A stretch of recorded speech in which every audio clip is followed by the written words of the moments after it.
तो दोस्तों आज हम फिर से आपके लिए लेकर आए हैं देश दुनिया की सभी ताजा बड़ी खबरें। फटाफट एक एक कर विस्तार से आज आपको बताएंगे, तो वीडियो को अंत तक जरूर देखें। दोस्तों वीडियो बनाने में हमें काफी मेहनत लगी है, तो वीडियो को दिल से लाइक कर दीजिए। दोस्तों पहली खबर में आपको बता दें कि ब्रिटेन में ईसाइयों को लगा एक और बड़ा झटका। इस्लामिक शरिया से प्रभावित होकर एक ब्रिटिश प्रोफेसर हेनरी वेराइन ने कबूल किया इस्लाम धर्म, पूरा ब्रिटेन हैरान। वहीं आपको बताएंगे दोस्तों की तमिलनाडु में लग सकता है बीजेपी को झटका। डीएमके के अलग होने की चर्चा 2024 के चुनाव में भी नहीं करेगी बीजेपी से गठबंधन। वहीं आपको बताएंगे दोस्तों की जासूसी के आरोप में विदेश मंत्रालय का ड्राइवर गिरफ्तार, पाकिस्तान को भेजता था खुफिया जानकारी। वहीं आपको बताएंगे दोस्तों की ज्ञानव्यापी मस्जिद मामले पर बोले मुस्लिम नेता, वाराणसी की अदालत ने सुप्रीम कोर्ट संसद की शक्तियों का किया है उल्लंघन, हिंदुओं के पक्ष में सुनाया है फैसला। वहीं आपको बताएंगे दोस्तों की राहुल गांधी ने मोदी सरकार को दी भारत जोड़ो यात्रा रोकने की चुनौती, कहा इसका मकसद देश को जोड़ना है, तोड़ना नहीं, रोक सके तो रोक कर दिखाए बीजेपी। वहीं आपको बताएंगे दोस्तों की जनसंख्या नियंत्रण कानून को लेकर सुप्रीम कोर्ट से हिंदूवादी संगठनों को लगा झटका। जनसंख्या नियंत्रण पर कानून बनाने से सुप्रीम कोर्ट ने किया इनकार। तो दोस्तों सभी खबरों को आपको एक एक कर बताने वाले हैं। वीडियो को लाइक कर चैनल को सब्सक्राइब कर दें और हमें कमेंट करके बताएं कि आपके जिले किस राज्य से हमारी खबरों को देख रहे हैं। इसी बीच पर तो दोस्तों अगली खबर की ओर, तो ब्रिटेन में ईसाइयों को लगा बड़ा झटका। इस्लामी शरिया से प्रभावित होकर एक ब्रिटिश प्रोफेसर हेनरी वेराइन ने कबूल किया इस्लाम धर्म। जब दोस्तों आपको बता दें कि ब्रिटेन में ईसाइयों को आज इस्लाम से बड़ा झटका लगा है। दरअसल आपको बता दें कि धार्मिक अध्ययन के एक प्रोफेसर और डॉक्टर हेनरी वेराइन ने इस्लामी शरिया में गहन शोध के बाद कथित तौर पर इस्लाम धर्म अपना लिया है और ईसाई धर्म छोड़ दिया है। उन्होंने अपने सामने अपने नए धर्म की घोषणा की और कहा कि मुस्लिम होने का अवसर देने के लिए मैं अल्लाह का बहुत ही आभारी हूं। आपको बता दें कि हेनरी वेराइन 2009 में एडिनबर्ग से इंग्लैंड चले गए और धार्मिक अध्ययन में पीएचडी छात्र के रूप में उन्होंने इस्लाम में एक बड़ी रुचि विकसित की, जिसने उन्हें धर्म परिवर्तन के लिए प्रेरित किया। दरअसल आपको बता दें कि धर्म परिवर्तन के फैसले से हेनरी के दोस्त और परिवार को झटका लगा है, जबकि उनके परिवार के सभी सदस्य खुश हैं। इस्लाम घोषित करते ही उन्होंने कुछ दोस्तों को खो दिया है। हेनरी की सबसे छोटी बहन, जिसकी उम्र 24 वर्ष है, उसका नाम केटी सा है, उसने कहा कि जो हुआ उससे मैं अभी भी सदमे में हूं, लेकिन मैं उस रोमांचक के लिए उत्साह हूं जो इंतजार कर रहा है। यानी उन्होंने कहा है कि जो फैसला मेरे भाई ने लिया है उससे मैं बहुत चक्का तो रह गई हूं, लेकिन मैं उसके इस फैसले से काफी खुश हूं कि वो मुसलमान बन गया। तो ये बड़ी अपडेट आई दोस्तों कि ब्रिटेन में ये दूसरा मामला है, एक हफ्ते में दूसरे व्यक्ति ने ये धर्म कबूल किया है। आपकी क्या राय इस खबर पर हमें कमेंट में जरूर बताएं। इसी बीच पर तो दोस्तों अगली खबर की ओर, तो बिहार के बाद अब तमिलनाडु में बीजेपी को लगने वाला है बड़ा झटका। डीएमके बीजेपी से तोड़ सकती है गठबंधन। जब दोस्तों आपको बता दें कि बिहार में गठबंधन टूटने के बाद बीजेपी को नीतीश कुमार ने बड़ा झटका दिया। अब ऐसा ही झटका तमिलनाडु में बीजेपी को लगने वाला है। दरअसल आपको बता दें कि तमिलनाडु में सत्ता में आने का सपना देख रही बीजेपी को जल्दी करारा झटका लग सकता है, क्योंकि 2019 के लोकसभा और 2021 के विधानसभा चुनाव में हार के बाद AIADMK अब राज्य में प्रासंगिक बने रहने के लिए एक नई रणनीति पर काम कर रही है, जिसमें वो बीजेपी को छोड़ने पर विचार कर रही है। दरअसल आपको बता दें कि इसके पीछे बीजेपी के हालिया कदम से ऐसा ही महसूस हो रहा है। दरअसल आपको बता दें कि तमिलनाडु में बीजेपी डीएमके के साथ गठबंधन करके सरकार बनाना चाहती है, लेकिन डीएमके बीजेपी से अलग होकर अपनी अलग ही सरकार बनाने की चर्चा कर रही है, जिससे बीजेपी को बड़ा झटका लगने वाला है और बीजेपी को कभी भी डीएमके अलग कर सकती है, यानी बीजेपी से गठबंधन तोड़ सकती है। तो बड़ी अपडेट आ रही, बड़ा झटका बीजेपी को लगने वाला। तो दोस्तों अगली खबर की ओर, तो जासूसी के आरोप में विदेश मंत्रालय का ड्राइवर गिरफ्तार, पाकिस्तान भेजता था खुफिया जानकारी। जब दोस्तों आपको बता दें कि दिल्ली पुलिस की अपराध शाखा ने शुक्रवार को सुरक्षा एजेंसियों की मदद से कथित तौर पर पाकिस्तान को गोपनीय सूचना लीक करने के आरोप में विदेश मंत्रालय के एक ड्राइवर को गिरफ्तार किया है। श्री कृष्ण नाम के आरोपी ड्राइवर का दावा है कि उसे आईएसआई के एक सदस्य ने हनी ट्रैप में फंसाया था, जिसने खुद को पूनम शर्मा बताया था।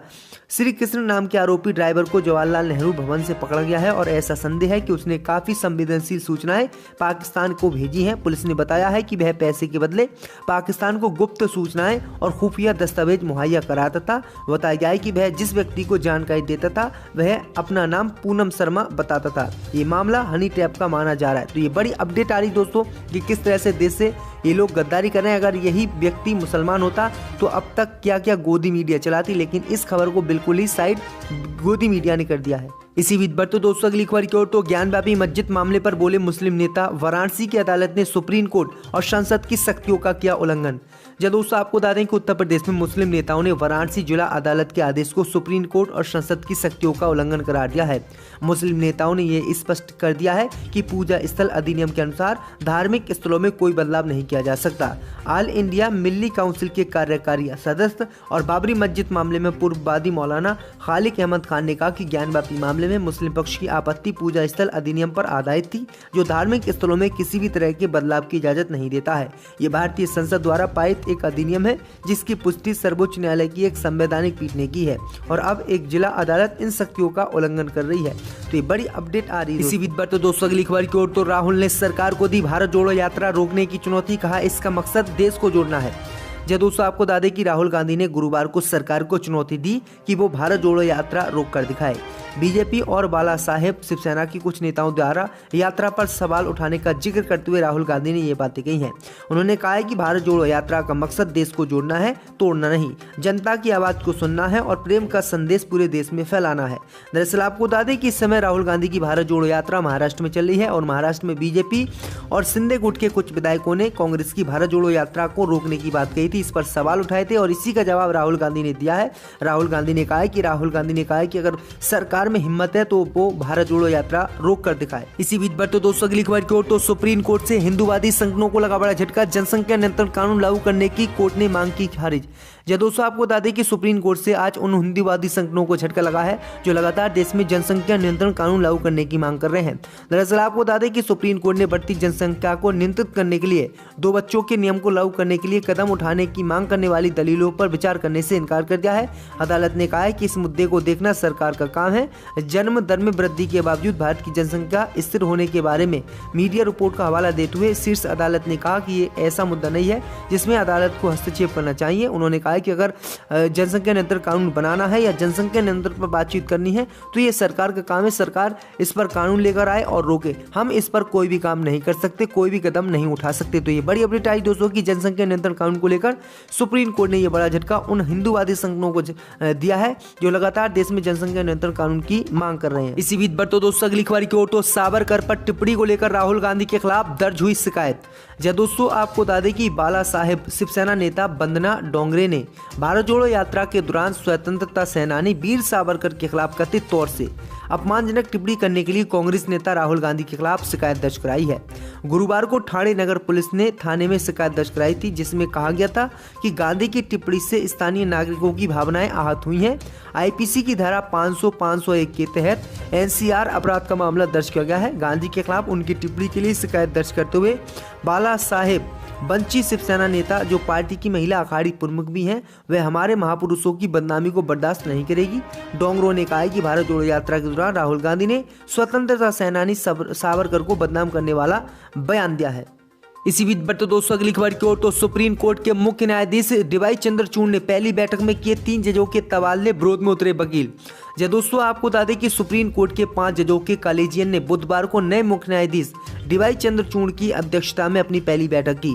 मीडिया रिपोर्ट के अनुसार मद्रास उच्च न्यायालय के कार्यवाहक मुख्य न्यायाधीश टी राजा सहित 3 उच्च न्यायालय के न्यायाधीशों के तबादले की सिफारिश की गई थी। 26 सितंबर के बाद से 5 जजों के कॉलेजियन की ये पहली बैठक थी।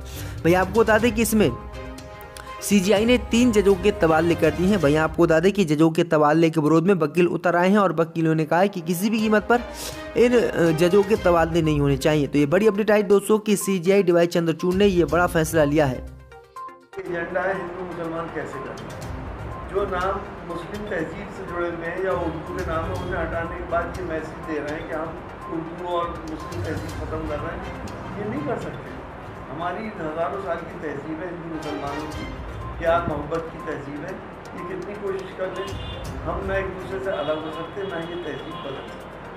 क्या समाजवादी पार्टी आने वाले समय में जो प्रगतिशील समाजवादी पार्टी के अध्यक्ष शिवपाल सिंह यादव जी उनके साथ गठबंधन करेगी?